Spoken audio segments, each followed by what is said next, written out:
tutorial and tip on how to render out your characters with diffusion to be placed on a background which you may have made in Sci or Photoshop or some other kind of image software.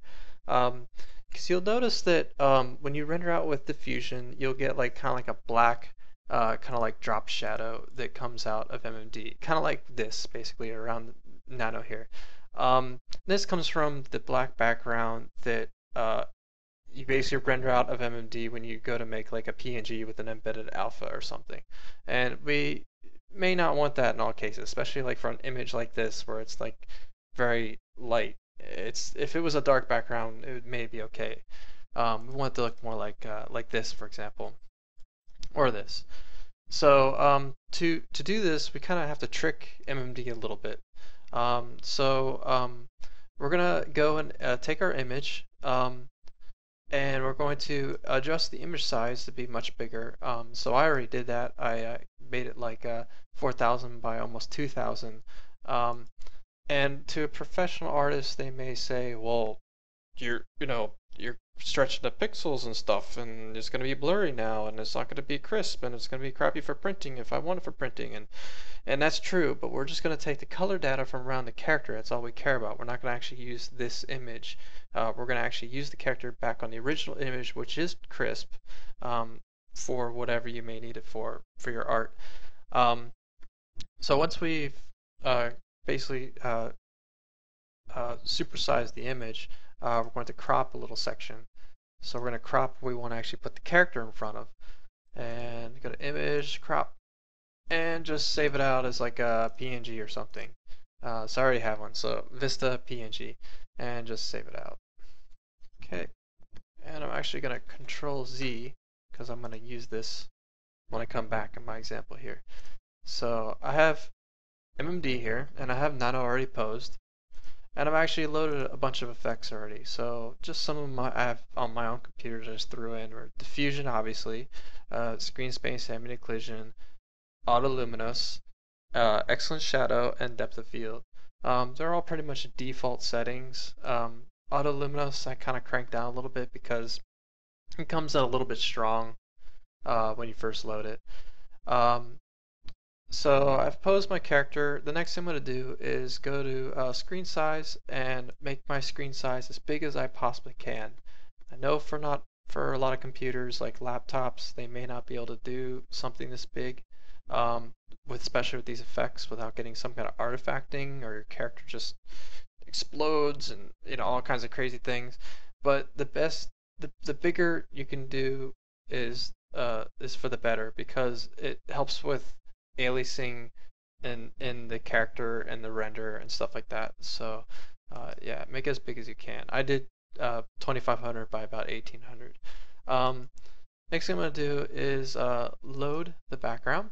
So I've already done that, but you just basically just go to load background picture, and I chose the one we had cropped that I just showed you. And it loads and looks exactly like this.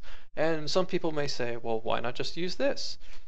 And at first you're like, well, yeah, sure, why not? But the problem is that all these effects are actually being applied to that background image, especially diffusion, because it's like a post-screen effect. And it makes the background look even blurrier. So that's why. But we're going to actually use the color information from behind Nano here to use on our original, our nice crisp one. So I'm pretty much ready to render out, assuming you have the character the way you want it. So I go to render picture, and I'm gonna name it, let's see, nan.bmp. BMP is a nice lossless format that maintains most of the colors and also renders out pretty well like large for sizes. Sorry, excuse me, I'm getting tongue-tied here. In addition to that, basically, it doesn't have an embedded alpha, but we're going to deal with that in the next step here. So I'm going to turn off the background. I'm going to leave on diffusion and autoluminous, but I'm going to turn off screen space ambient occlusion and excellent shadow and depth of field.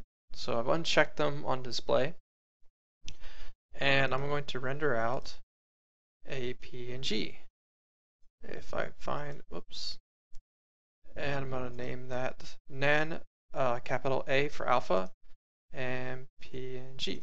And the reason for PNG is because it contains the alpha information. And I'm going to hit render. And the reason why this is going to work is because the camera hasn't moved, so the character has stayed in this exact same spot in our render for both the images. So, so yeah, that's how this is going to work. And I'm going to go and grab my BMP and my PNG, and I'm going to drag them right into Photoshop. And I'm going to grab my BMP here and drag the thumbnail right on top of the PNG. And you'll notice that nano lines right up. The only difference is the effects are on the one with the background, and the one without effects, well, most of the effects, has alpha channel. So we're going to deal with that right now by holding Control and left mouse clicking on the thumbnail of the one with the alpha, so the one underneath. You'll notice it selects the character. And then we're going to go to Select and hit Inverse. And we're going to go to the top one with the background and hit Delete. And it gets rid of the background. But the cool thing is you'll notice, is because we kept that diffusion on when we rendered out that PNG with that alpha, it kind of deleted only a little bit of the kind of like the haze around it. So it basically left a haze where the diffusion would be, but it took some of the color with it from the image behind it, because we didn't have black. We had that image behind it, if that makes sense. So now we can take it and drag it right onto the background and just kind of line it up with where about she was on the MMD render. And you'll notice it blends in pretty much seamlessly because it rendered out of MMD like that. The difference is that we can put it on top of an image that wasn't made in MMD. So that's kind of like the nice thing about it. If you don't want that haziness, if that's just not your thing, you could simply redo the render for the PNG. Just uncheck diffusion and render out that real quick. Oops, keeping the wrong thing. And I'm going to name it nan DA for diffusion alpha.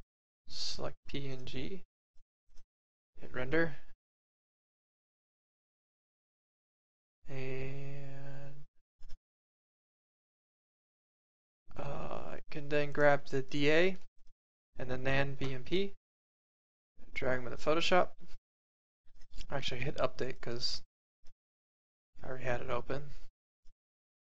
And the same kind of process applies. Get rid of that. And hit Control, left click, select the top one with the background. Oops. I have to inverse my selection first. There we go. Now hit Delete. And you'll notice the difference is she doesn't have that hazy background anymore. So because there was no diffusion made when we made that alpha PNG. So if you drag it on there, it still looks like it blends in with the background. It just doesn't have that diffusion. So it's really up to you on what you like, really.